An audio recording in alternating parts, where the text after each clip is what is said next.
Hey everyone, before the video starts, I just want to let you know I do have a Patreon that's available. It's $1 a month, it's a great way to support the channel, and there is some exclusive content on there.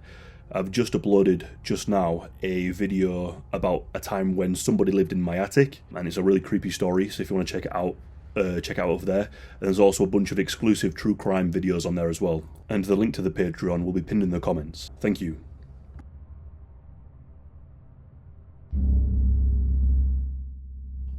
This case takes place in the United Kingdom and spans over a number of years. The City of London is famous for its iconic landmarks and its rich history of notable residents. From Buckingham Palace to the British Museum, the city attracts both tourists and historians. Amongst its royal heritage and celebrated institutions, one humble icon stands out: the black cab. Before the age of Uber, London's black cab ruled the roads. These sleek, reliable taxis weren't just a mode of transport, they were a trusted lifeline for the locals and visitors navigating the sprawling metropolis. Even today, in a world of Uber and other services, the black cabs remain a beloved symbol of London's charm and reliability.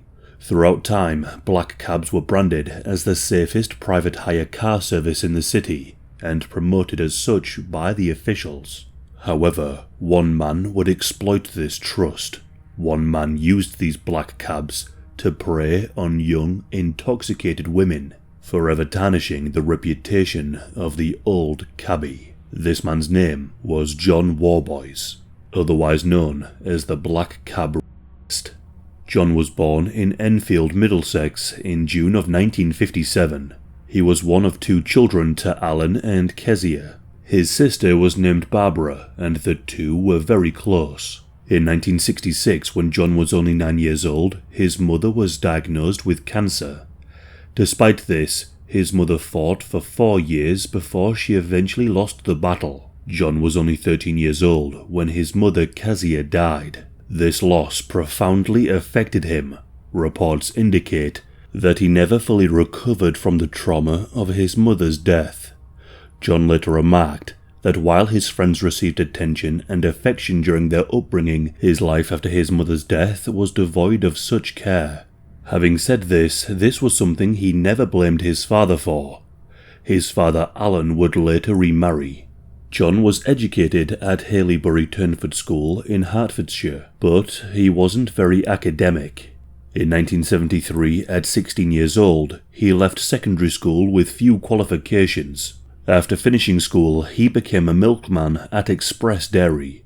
He continued his journey in the dairy industry and progressed to junior dairy manager. He also worked a number of security jobs to make ends meet. John was described as an independent man, but to the point of loneliness. John wanted and needed a change. So he moved to Rotherhithe in London and decided to become a male stripper. His performing name was Terry the Minder, and this was inspired by the famed British comedy drama Minder. According to those who knew John, he was more of a comedy stripper, and he wasn't very refined unlike his other colleagues, and he would predominantly work for Hindus. According to one colleague, John was quite full on when he did his strips, and his full Monty routine was nothing short of SA. But he did become rather popular because of it. John also worked for Kissogram. Kissogram, short for Kissing Telegram, is a service where one can arrange for a message and a kiss to be delivered to a recipient. It is often a birthday surprise. So during his early years, he worked as a stripper and kisser, and John had many love affairs through this work. During the late 80s, he was dating a woman named Jan Reynolds. They were a couple, but John still worked the clubs and events. The couple enjoyed date nights, where John would take Jan out for dinner before returning to his home. At the start, Jan described John as being the perfect gentleman. However, one night in 1989, John cooked a meal for Jan at his home. Jan said that she had 3 glasses of wine with her dinner, and shortly after, she started to feel drowsy and lightheaded. The following day, she woke up naked in his bed, having not remembered what happened after the food. At first, Jan was bewildered.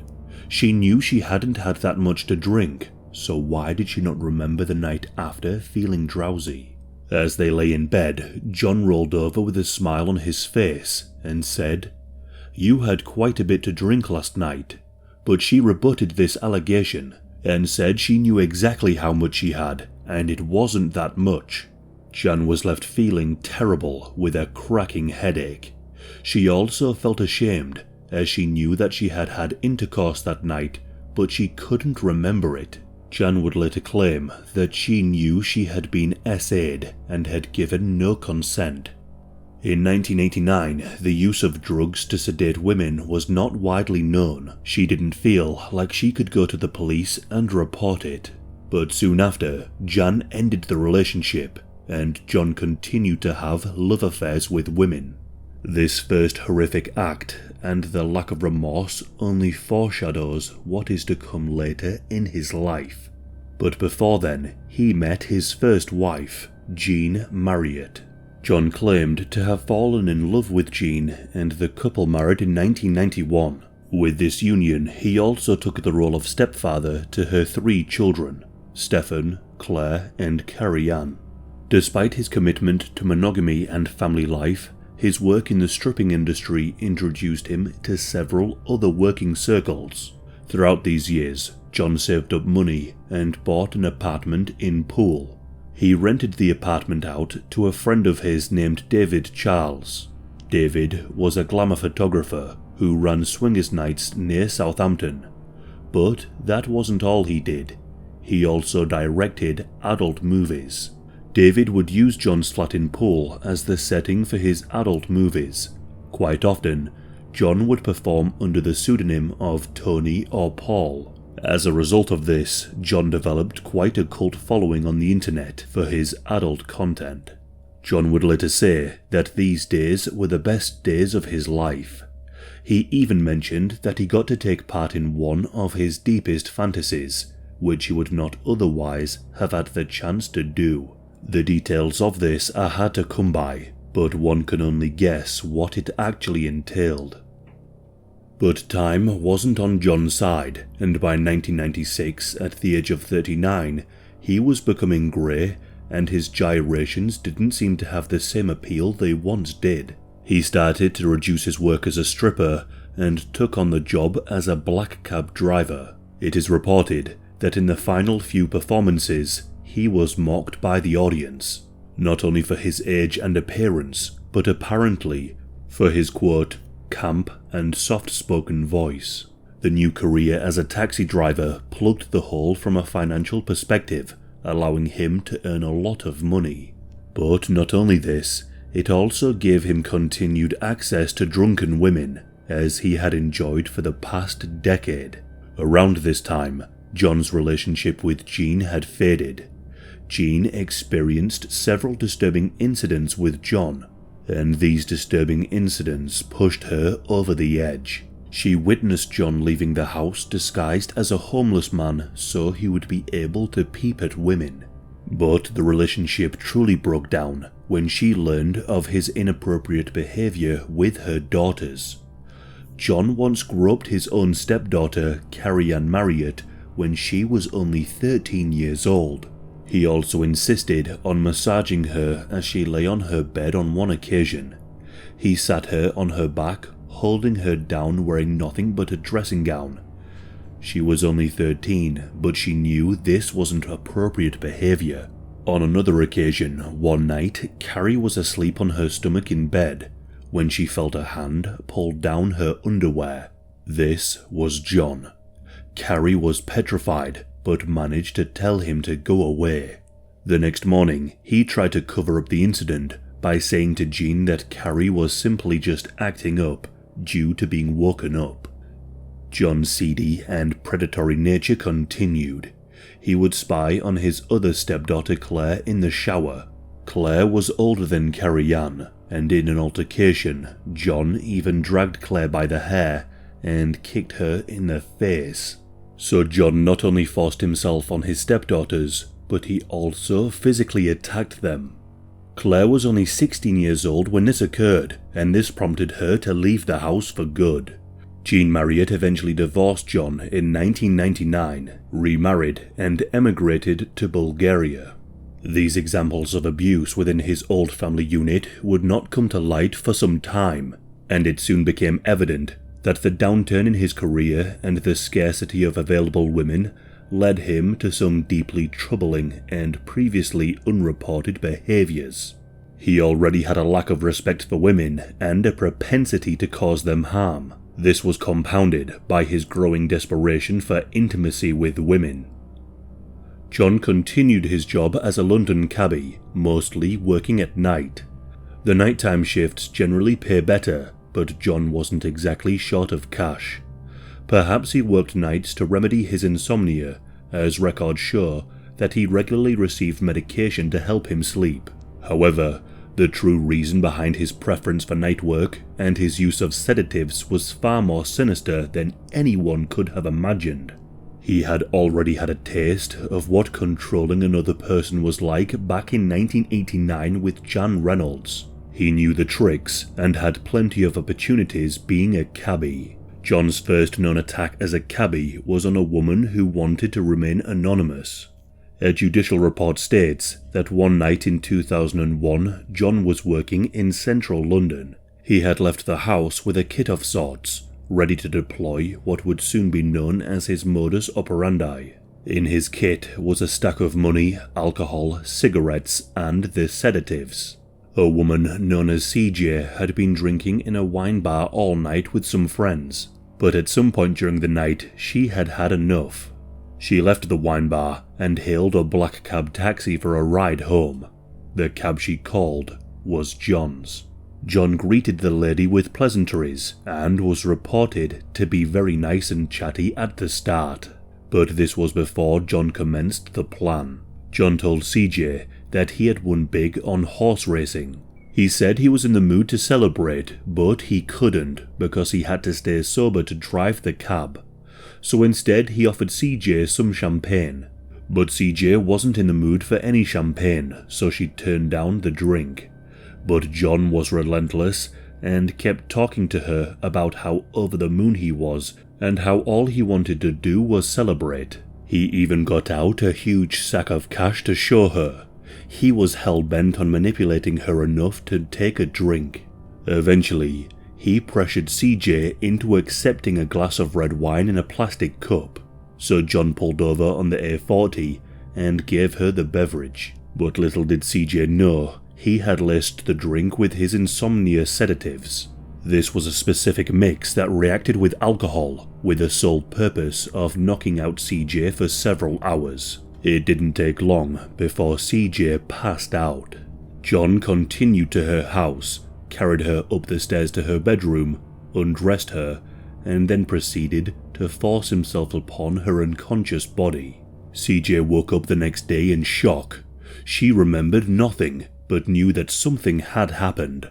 There were no physical injuries, but she knew she had had intercourse. She then realized that the door was not locked the way she would usually do it, and there was more money in her purse than she expected. CJ was left confused and ashamed, and she would not speak out about this for many years. In the year 2002, a woman named Becky was walking to a taxi rank after a night out with some friends in Bournemouth. She was a little shocked to have spotted a London black cab all the way down in Bournemouth. She decided to flag it down as opposed to the local yellow cabs.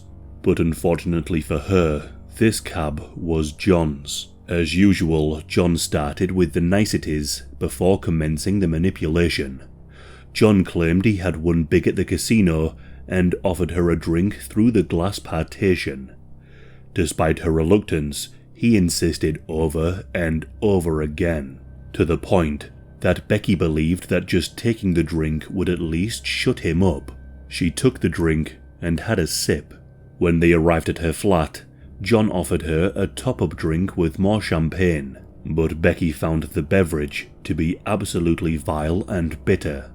Luckily, Becky didn't drink enough to render her defenseless, and she made it back into her house unscathed. John knew that she had not had enough to attack her, so he just let her go. In 2003, there were another 3 victims. One victim is only known as HM. HM was a university student who lived just off Edgware Road. HM, her housemates, and some other friends had all gone on a night out in London.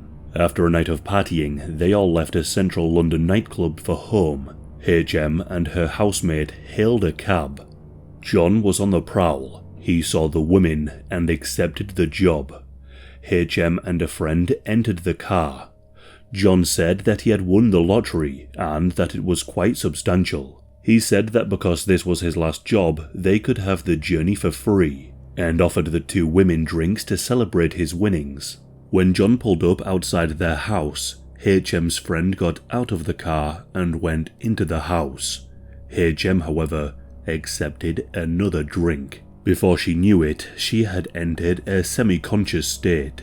Her recollection of the events is checkered, only remembering seeing signs that indicated they were near Paddington Basin. Next, she had a recollection of John's face close to hers. She remembered drinking more drinks, then she was back outside her house again. When she came round, she was bent over the entrance of the passenger door, with her torso inside the cab face down and her legs on the curb. She turned to see John standing over her, and she asked him, "Why am I on the floor?" John said that she had fallen over and that he was helping her up, when in reality, John had forced himself upon her. John got her up, and she made her way back inside her home. The next day, HM was overcome with anxiety and stress. She woke up knowing that she had been SA'd, but she couldn't bring herself to report it to the police. This again occurred in 2003 to a woman who is only known as Deborah. Deborah was leaving a work function in London as she flagged down John. John claimed he had won the lottery, and the last thing she remembered was a patchy recollection of an assault on her by John. Another woman named Fiona was next. Fiona had been out celebrating a friend's birthday, but when she was heading back to her newborn child, she called for a cab, and John pulled up. John did his usual stick, telling Fiona that he had won a lot of money and wanted to celebrate. In doing so, he offered her a strong-smelling orange liqueur. Her recollection of the events is fragmented, but Fiona remembers John getting in the back of the taxi. Fiona blacked out, and she woke up in Whittington Hospital, having known that she had been SA'd. As how could she not? The signs were very clear. Fiona reported that her tampon had been pulled out, her privates were covered in lubricant, and her areas felt as if they had been stretched. The same day, a urine sample confirmed that she had been given a sedative, but just like the other cases from 2001 to 2003, John got away with them. The accounts I have mentioned didn't even make the initial investigation, which would see him imprisoned for some time. These attacks did come to light further down the line.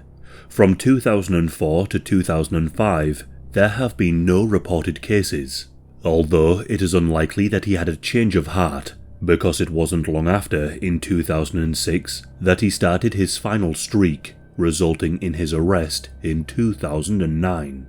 The following survivors shared their stories and provided crucial evidence, contributing to the efforts that ultimately brought John Warboys to justice.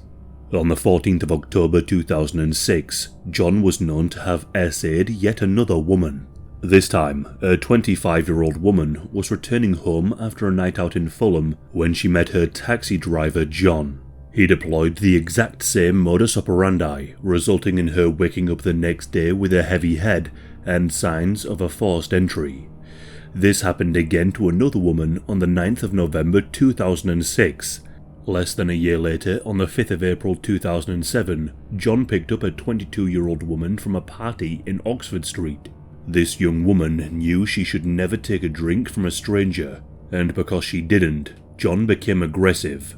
Thankfully, she was able to escape without being attacked. In June of 2007, John gave a lift to a young woman. As she drank John's champagne, her memory deteriorated. She recalled John forcing her to kiss him and woke up with bruising to her legs and thighs. A little later on, a woman named Carrie Simmons was in her first year of university when she met John. Carrie was enjoying a night out with friends in Fulham when she decided to leave and get the bus home. She was heading for the bus when John swung by and offered her a taxi ride instead. Carrie said that she wouldn't be able to afford the fare as she only had £5, but John claimed he was heading that way anyway, so £5 would be enough. Again, John told Carrie that he had won big at the casino and offered her some champagne to celebrate. Carrie sensed that this was a strange offering. Why would a taxi driver be riding around with champagne, having won money or not? So, Carrie politely took the drink and poured it out on the floor. John realized that Carrie wasn't going through the usual motions of drowsiness and unconsciousness, so he changed tactic and played on her lack of money. John offered Carrie £350 for her to perform acts upon him, but she refused. In response, John joined her in the back of the cab and offered her £50 to drink a shot of vodka. Carrie felt as if she couldn't reject the offer, so she took the shot of vodka and unfortunately remembered nothing from that moment. It's not exactly certain if he essayed Carrie or not, but he did drug her. After dropping Carrie off at her house, he headed back towards Covent Garden in the West End of London. On that very same night, he picked up a 19-year-old Greenwich University student. The young lady hadn't been drinking much earlier that day, and she wasn't intoxicated. When John offered her a drink, she accepted. John had given her a dose of his sedatives. However, he didn't quite get the dosage correct to suit his intentions, so he offered her another drink, and this time, he forced a pill down the woman's mouth. At this point, the woman remembers nothing, but several hours went by before she was seen at 4:30 in the morning being carried from the taxi by John to her student residence. She was completely intoxicated and unsteady on her feet. The next day, the young woman noticed that her tampon was missing, and she hadn't taken it out. She reported the incident to the police. They investigated and saw CCTV footage. John, his cab and number plate were spotted on the CCTV. The police arrested John for essaying the woman, but he argued his case during questioning, stating that he couldn't have assaulted her unwillingly. He claimed that she was just drunk and that she regretted the encounter. He tried substantiating this claim by saying that they even kissed as they parted company. The kiss was spotted on camera. The woman does not remember the kiss, and she didn't think the allegation was taken seriously due to the highly respected reputation of black cab drivers. John was released on bail, and no further searches or investigations were undertaken. Notwithstanding the near miss with the police, John decided to continue his trail of destruction. 4 days before Christmas in 2007, John picked up another woman and her friend from a nightclub in Tottenham Court Road. First, he dropped off the friend at her house before continuing to Putney to drop off his target. When she was alone, he said he had won over £47,000 at a casino and he wanted to celebrate. So he did his usual routine and offered her a drink, to which she accepted. As she slipped in and out of consciousness, she remembered seeing a face close to hers in the back of the cab, but in the end, she couldn't recall anything that happened. The next day, she woke up and felt something she had never felt before. In this case, the victim was a virgin. She felt a lot of discomfort in her private regions. Not only this, John left his DNA in the form of a semen stain on her dress. This evidence would soon see the light as she made a complaint to the police and her clothing was sent for forensic analysis. Just under 2 weeks later in 2008, John picked up a 29-year-old insurance broker from a pub in London. She requested a long-distance ride home to Essex. A price of £20 was negotiated. The woman resisted all attempts made to coerce her into drinking, so again John turned to bribery, and the lady rejected him. In an attempt to change her mind, John started to expose himself. The woman thankfully managed to escape and leave without serious harm. She later reported this to the police. Victims 10, 11, 12 and 13 were all women between 18 and 34 years old. They were journalists, new mothers on maternity leave, marketing directors and more. They all experienced the same senseless, cruel manipulations. Many of the attacks were not remembered by the victims. Of the ones which were, many could not bring themselves to report it. Of the ones who did report it, they were met with skepticism. Each case brought to the police was not investigated with the rigor required. The police managed the cases poorly. They didn't communicate between the 32 jurisdictions in which John operated. Nobody connected the dots. But like all things, John's terrifying reign over London came to an end. An officer at the Scotland Yard Central Sapphire Intelligence Unit linked John's crimes. Just one officer. He diligently sifted through many criminal reportings that offered startling similarities. They all connected to John. A specialist elite team led by Detective David Reed were brought in on the case. This specialist team were normally drafted for serial killers. On the 16th of February 2008, a specialist team knocked on John's door asking to come in. He stood in his dressing gown as the police poured into his house. He said, "What's all this about?" John was then arrested and charged with a series of crimes. When the police searched his house, they found the bag of money with over £3,000.